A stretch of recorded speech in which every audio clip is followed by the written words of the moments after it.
Hi all welcome to football arena. ഇന്ന് Brazilian ലീഗിൽ നടന്ന മത്സരത്തിൽ സാന്റോസിന് സമനില വഴങ്ങേണ്ടി വന്നിട്ടുണ്ട്. ഇന്റർനാസിയോണൽ ആയിരുന്നു അവരുടെ എതിരാളികൾ. രണ്ട് ടീമുകളും ഓരോ ഗോളുകൾ വീതം നേടിക്കൊണ്ടാണ് സമനിലയിൽ പിരിഞ്ഞിട്ടുള്ളത്. അതായത് മത്സരത്തിന്റെ 20ാമത്തെ മിനിറ്റിൽ അലൻ പാട്രിക്ക് ഇന്റർനാസിയോണലിന് വേണ്ടി ഗോൾ നേടി. പക്ഷെ 63ാമത്തെ മിനിറ്റിലാണ് സാന്റോസ് തിരിച്ചടിച്ചത്.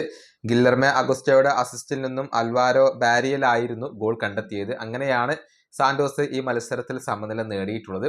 മത്സരത്തിൽ മോശം പ്രകടനം നടത്തിയത് സാന്റോസ് തന്നെയാണ്. അതായത് ആകെ 24 ഷോട്ടുകളാണ് ഇന്റർനാസിയോണൽ എടുത്തത്. ആ സമയത്ത് കേവലം 4 ഷോട്ടുകൾ മാത്രമാണ് സാന്റോസിന് എടുക്കാൻ കഴിഞ്ഞിട്ടുള്ളത്. ടാർഗറ്റിലേക്ക് 4 ഷോട്ടുകൾ ഇന്റർനാസിയോണൽ ഉതിർത്തു. 2 ഷോട്ടുകളാണ് സാന്റോസിന്റെ ഭാഗത്ത് നിന്ന് സംഭവിച്ചിട്ടുള്ളത്. എന്ന് പറയുമ്പോൾ മത്സരത്തിൽ ആധിപത്യം പുലർത്തിയത് ഇന്റർനാസിയോണൽ തന്നെയാണ്. നെയ്മർ ജൂനിയറുടെ അഭാവം സാന്റോസിനെ ബാധിച്ചു എന്ന് വേണം പറയാൻ. ഏതായാലും ഇപ്പോഴും റെലഗേഷൻ സോണിൽ നിന്നും രക്ഷപ്പെടാൻ സാന്റോസിന് കഴിഞ്ഞിട്ടില്ല.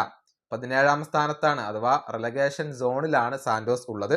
35 മത്സരങ്ങളിൽ നിന്ന് 38 പോയിന്റാണ് അവരുടെ സമ്പാദ്യം. 16ാം സ്ഥാനത്തുള്ള വിക്ടോറിയക്ക് 35 മത്സരങ്ങളിൽ നിന്ന് 39 പോയിന്റ് ഉണ്ട് എന്നുള്ളതാണ്.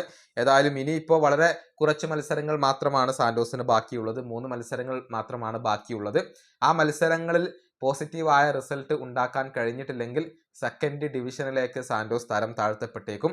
അടുത്ത മത്സരത്തിൽ സ്പോർട്ട് റെസിഫെയാണ് സാന്റോസിന്റെ എതിരാളികൾ. ആ മത്സരത്തിൽ നെയ്മർ ജൂനിയർ തിരിച്ചെത്തും എന്നാണ് ഇപ്പോൾ റിപ്പോർട്ടുകൾ എല്ലാം ചൂണ്ടിക്കാണിക്കുന്നത്. ഈ വീഡിയോ അവസാനിപ്പിക്കുന്നു. അടുത്തൊരു വീഡിയോയിൽ കാണാം.